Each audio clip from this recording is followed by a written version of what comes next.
Well, happy Monday and welcome to Mondays with Michael live here in our Facebook room. Hope everyone had a great weekend. A little warmer out here in DC, probably in the 50s, a little rain. Hopefully it's warming up a little bit where you are, but again, this week we might get a little snow. So our session today is really for HR and training managers. As you know, this spring we're kind of diversifying our topics. We're kind of taking them from different parts of the business. So today is really for HR and training manager, and it's about preparation and delivering successful training in your organization. Now, I know I can't do all this in 10 minutes, so I'm going to kind of go through some general tips for you. But my suggestion is if you're really going to get in the classroom and facilitate training, you really spend some time learning how to be a really good facilitator. We're going to give you one of those resources at the back end today as we finish up our program. So let's talk a little about preparation for training. And I mentioned this to trainers and facilitators, and this is something that if you don't know, it may be good information for you. There's a difference between education and training. I learned this a long time ago, that the responsibility of learning in an education environment, whether it be high school or college, is really on the student. The student's really responsible for the learning. In the training function, adult learning in the classroom in a corporation, the responsibility of learning is really on the trainer. It's really responsible of the trainer to ensure that they know the content, they understand the content, and they provide a place for those individuals to really learn. The learning environment is a lot more important in a training situation than an education situation. And we can talk back and forth on what that looks like. But let's talk a little about preparing your presentation. As always, if you're going to be a really good trainer instructor, you need to practice your presentation. You need to go through it time and time again. General rule of thumb is it takes about 30 hours or so to prepare 1 hour of training. So make sure you're preparing your content, that it's really, really good content, and you practice your content. While you're preparing your content, you really want to think about the 3 types of learners in your classroom. So just as a reminder, I'll go through some of my tips today. There are those who learn by hearing. So you want to make sure there's quite a bit of discussion in your training. Plan that into your training. There are those who learn from seeing or from observing. So if you're going to use video clips or other demonstration, make sure you add that into your training. And then there are those who learn by doing, and most of us learn by doing. And you always want to include some type of skill practice into your training program, whether it be a half day or a full day. Then you want to prepare the learning environment. So now that you've prepared your content, and it's really going to be rich, and you're going to make sure you're going to deliver it in a way that people are going to learn, then you want to prepare the learning environment. That is just as important as the content.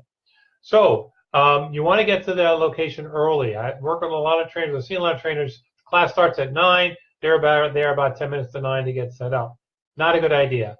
We require from our clients 1 hour access to the classroom before we start delivering. And even before that, during the discussion on how we're going to deliver the training, the whole operations or the room itself comes into play when we start talking to our clients about training. So you want to create a learning environment. So seating is important. We prefer people into small groups, little pods, so they can work together. We don't like folks in straight rows. It just doesn't work for us. We don't really like that kind of environment. So we want to make sure we get folks into small groups. Make sure your technology works. We like going in there even before the day of the training to make sure the technology works. So if we can't do that, we try to have somebody either at the hotel or on staff at the corporation in the room that can help us make sure that it all talks to each other. You don't want to be fooling around with your video or your PowerPoint after the session starts. You want to make sure that technology works great. Any table prep, name tags, markers. If you're going to start the session with an icebreaker or warm-up activity, which we encourage you to do, we'll talk about it in a little bit, make sure all that's laid out. Make sure all that stuff is laid out prior to people coming in.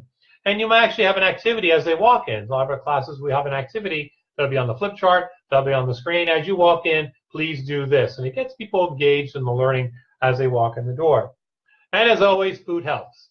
Food, coffee, those kind of things always help in the learning. If you want to create a really good learning environment, have some donuts, have some bagels, have some muffins, have some fruit, have coffee, orange juice, tea, that kind of thing. It'll definitely help you out. You want to welcome your guests as they come into the class. So if you know them by name, mention them by name, but you definitely want to shake everyone's hand. And you want to start on time. And I know it's very difficult to start on time in a lot of organizations. Sometimes it's just the culture. But if our classes start at 9, I tell the folks it's 9 o'clock. We like to start on time. We like to end on time. I'm ready to go. I see we're waiting for a few more participants. If it's okay with the class, we can wait. but if the class wants to start right now, we'll start right now. I leave that really up to the class. If the class wants to start right at 9 o'clock, boom, we're ready to go. That first slide is go.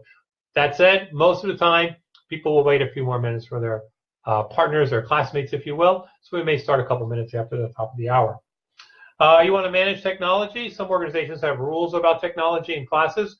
We tell them at the start of the class they're not going to need their phones, they're not going to need their laptops for this particular session. It's a people engagement session. No matter what session we do, we're always training on people skills. So they don't need their phones and they don't need their laptops. That said, we encourage you to give breaks throughout the session. We're going to talk about that in a little bit. But you want to give breaks along the way. Every 90 minutes to 2 hours, you want to have a break. So that people can check in and check email, voicemail, that kind of thing. So that's kind of the preparation. So now during the training, what do you want to do to make the training successful from a participant aspect? So first thing we want to do is we want to do some type of warm-up activity. A lot of people come to training because they want to network with other employees in the company. So you want to do something to kind of break the ice a little bit. So it could be either an interactive exercise or a Q&A or an up and get around exercise, but you want to engage the learner as soon as possible. Once you kick off the event, do something right away. Get folks really engaged. Get them feeling comfortable with talking to each other and talking in the group, because that's what they're going to be doing most of the training. So get them started right away.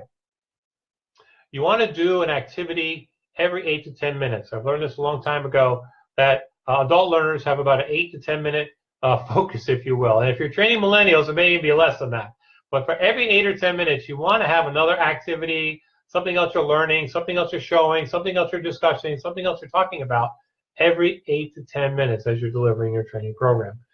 We encourage you to use small group discussion and facilitate small group discussion by a table leader or some other type of leader, and then process that discussion out. But you want to try to get folks into groups.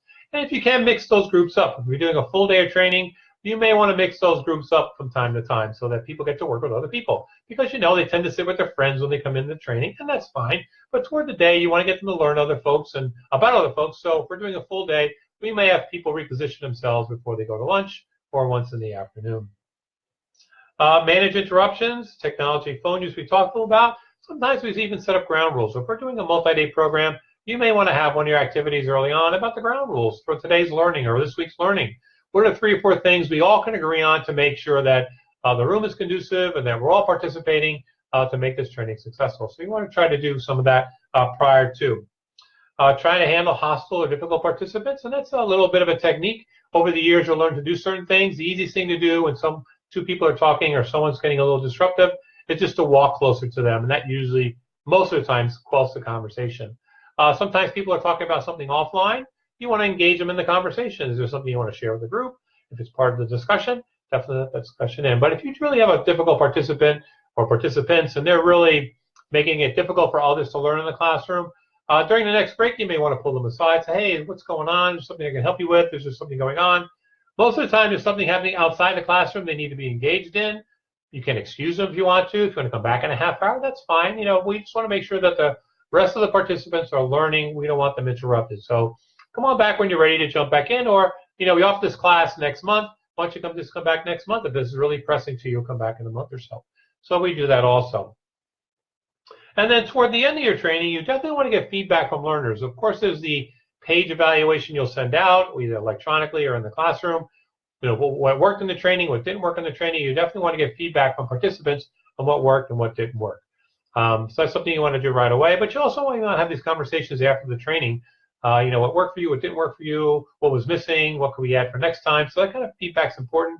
We try to get as much of that feedback from our clients at the end of the training. And then the other thing you want to do at the end of the training, along with getting feedback, is you want to set up some type of action plan structure. Either they're going to do something right away or they're going to do something in a week or so, but you want to try to set up a structure where they're going to try something new based on what they learned today. You can set that up with a learning partner or with an accountability partner, groups of 2 or 3, but that's something you want to try also. So those are just some tips for you. I am going to put a link in the program today, one of our programs on how to become a better facilitator. It's called Fearless Facilitation. You'll see that link in the room today. Our next session next week is on performance management. We're going back to managers and supervisors next week. So if you're a manager or supervisor, please come in and join us. Again, this is Mondays with Michael live here on Facebook. Thanks for hanging out with me, and I'll see you next Monday. Have a great week. Bye.